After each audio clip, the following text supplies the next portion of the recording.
দুর্নীতি দায়ে অভিযুক্ত সাবেক পুলিশ ও র্যাব প্রধান বেনজির আহমেদকে দুবাইয়ে গ্রেপ্তার করা হয়েছে। রোববার সংসদে এ তথ্য জানিয়েছেন স্বরাষ্ট্রমন্ত্রী সালাউদ্দিন আহমেদ। দর্শক, এটি নিউজের নিয়মিত আয়োজন আমাদের কথায় আজ আমরা কথা বলবো এই বিষয়টি নিয়েই। আপনাদের স্বাগত জানাচ্ছি, আমি সাদিয়া আফরোজ। আমরা সাধারণ মানুষের কথা শুনবো, তবে তার আগে চলুন দেখে আসি এ বিষয়ক প্রতিবেদনটি।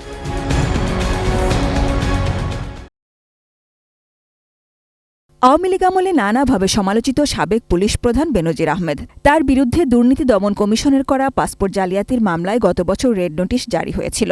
ইন্টারপোলের সহযোগিতায় এবার তাকে গ্রেপ্তার করা হলো।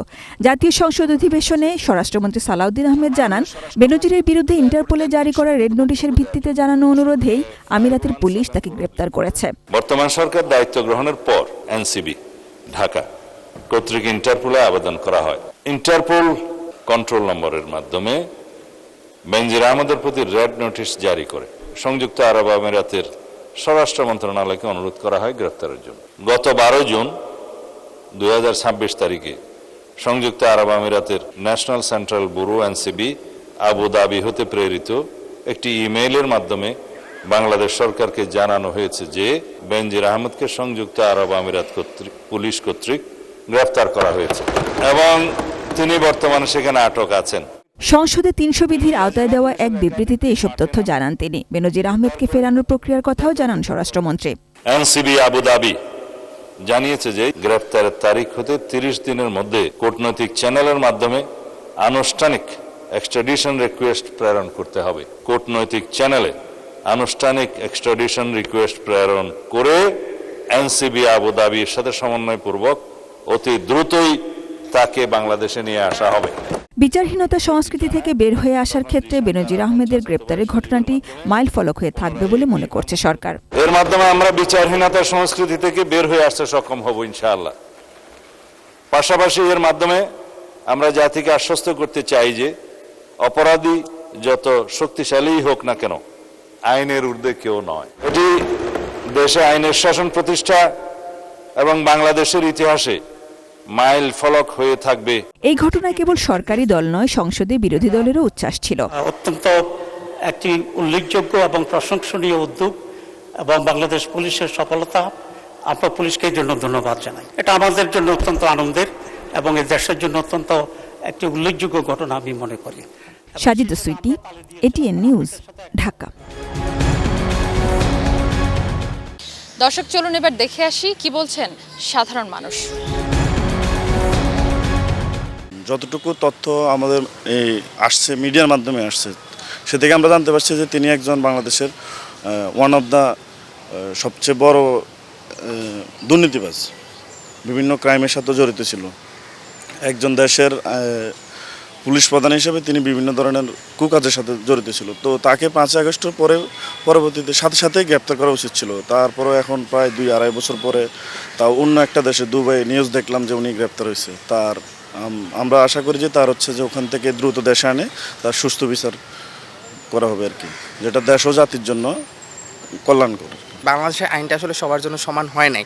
বাংলাদেশের আইনটা যারা ক্ষমতাবান তাদের ক্ষেত্রে অনেক বেশি একটা পক্ষপাতিত্বমূলক আচরণ করে, অ্যান্ড যাদের কাছে ক্ষমতাটা নাই তাদের জন্য আইনটা খুব আসলে কড়া বা রূঢ়। সো এই ক্ষেত্রে বলবো, যেহেতু বেনজির আহমেদ সাবেক ফ্যাসিস্ট আমলে একটা দুর্দান্ত প্রভাবশালী একজন ক্ষমতাবান অফিসার ছিলেন এবং তার অনেক অকর্ম কুকর্ম বের হয়েছে।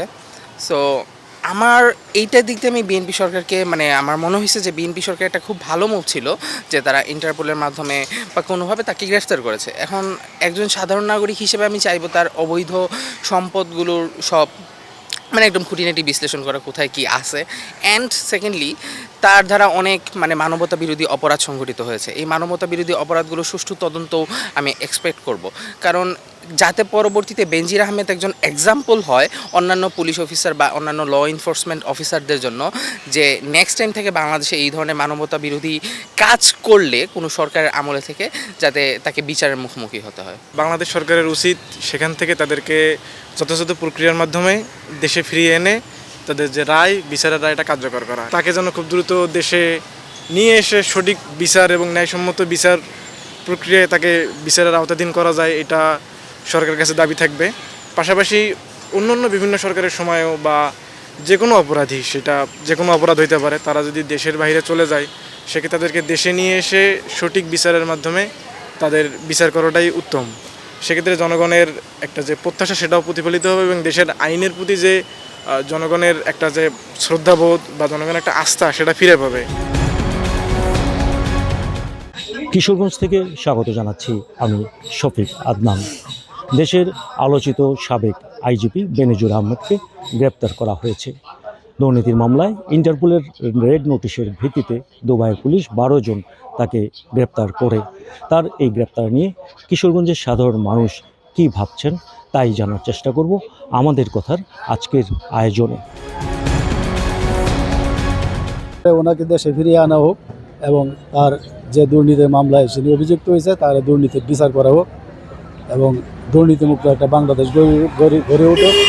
যারা দুর্নীতির সাথে জড়িত আছে সেসব দুর্নীতি নির্মূল এবং সবার সুষ্ঠু বিচার হোক, সুষ্ঠু সুন্দর একটা বাংলাদেশ গড়ে ওঠাকে দিয়ে আমাদের প্রত্যাশা। তাকে যেন দেশে ফিরিয়ে আনা হয়, দেশের মাটিতে তার বিচার করা হয়, আর আমাদের রাষ্ট্র যেন দুর্নীতির পৃষ্ঠপোষকতা না করে, রাষ্ট্রীয় সহায়তায় যেন কোনো দুর্নীতি আমাদের দেশে হতে না পারে, সে ব্যবস্থাটা নিলে আমাদের রাষ্ট্র দুর্নীতিমুক্ত হওয়ার জন্য দুর্নীতিমুক্ত হবে, সেই প্রত্যাশাই আমাদের।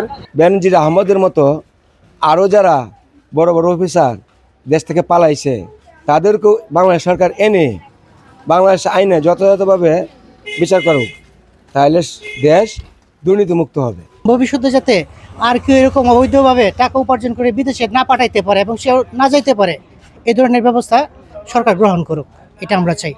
পাচারকৃত টাকাটা আবার দেশে ফিরে আনা হোক, আবার ভবিষ্যতে যাতে কেউ এই বিদেশে টাকা পাচার করতে না পারে সরকারের জন্য যথাযথ উদ্যোগ নেয়। আমাদের কথার আজকে পর্বে দেশের সর্বত্র জেলা পঞ্চগড় থেকে আপনাদের সাথে আছি আমি সিদ্ধার্থ কর্মকার। দুর্নীতির মামলায় আরব আমিরাত থেকে গ্রেপ্তার হয়েছেন সাবেক আইজিপি বেনজির আহমেদ। এই নিয়ে কি ভাবছেন পঞ্চগড় সাধারণ মানুষ, জেনে নেব তাদের কাছ থেকে। বাংলাদেশের যে লুটপাট হয়েছিল বিগত আমলে, সেই লুটপাটের একজন সাক্ষী লুটপাটকারী ধরা পড়েছে। তাকে আমরা চাই প্রশাসন এবং সরকার আমাদের দেশে ফিরে নিয়ে এসে তার উপযুক্ত বিচার করুক, তাতে আমরা দেশবাসী উপকৃত হব এবং যারা আগামীতে এই সমস্ত অপরাধের সঙ্গে জড়িত হতে চায় তাদের জন্য দৃষ্টান্ত থাকুক যে যত বড়ই অপরাধী হই না কেন, যত বড়ই পাওয়ারফুল লোক হই না কেন, ধরা আমাকে পড়তেই হবে। আরব আমিরাত থেকে যে ফিরে নিয়ে আসে বাংলার মাটিতে যাতে করে উচিত শিক্ষা দেওয়া হয়, বিচার করা হয়, আর কোনো এরকম তৈরি না হয়, বেনজির তৈরি না হয়, সেজন্য বর্তমান সরকারকে আমি বিশেষভাবে আহ্বান জানাচ্ছি অবিলম্বে তাকে দেশে ফিরে এনে তার বিচার করা হোক এবং বাংলার জনগণ সেটা দেখুক। এই বেনজিরের মতো যদি কেউ আর এই বাংলাদেশে দুর্নীতি করে তাদের বিচার হওয়ার দরকার। পাশাপাশি বেনজিরকে বাংলাদেশে ফিরে নিয়ে আসে অবিলম্বে ফাঁসির প্রয়োজন আমরা মনে করি, আমাদের জনগণ আমরা মনে করি। কারণ একে ফাঁসি দিলে সাধারণ মানুষ আতঙ্ক হবে যে না, এই ধরনের দুর্নীতি করা যাবে না বাংলাদেশে। তাহলে এটা থেকে শিক্ষা হবে মানুষ যে সামনের দিনে বাংলাদেশের ভালো একটা অবস্থানে ভালো একটা পরিবেশ তৈরি হবে। এই ছিল আমাদের কথার আজকের আয়োজন। আগামীকাল একই সময়ে আমাদের কথা হাজির হবে নতুন কোনো বিষয় নিয়ে। সে পর্যন্ত ভালো থাকুন 18 নিউজে।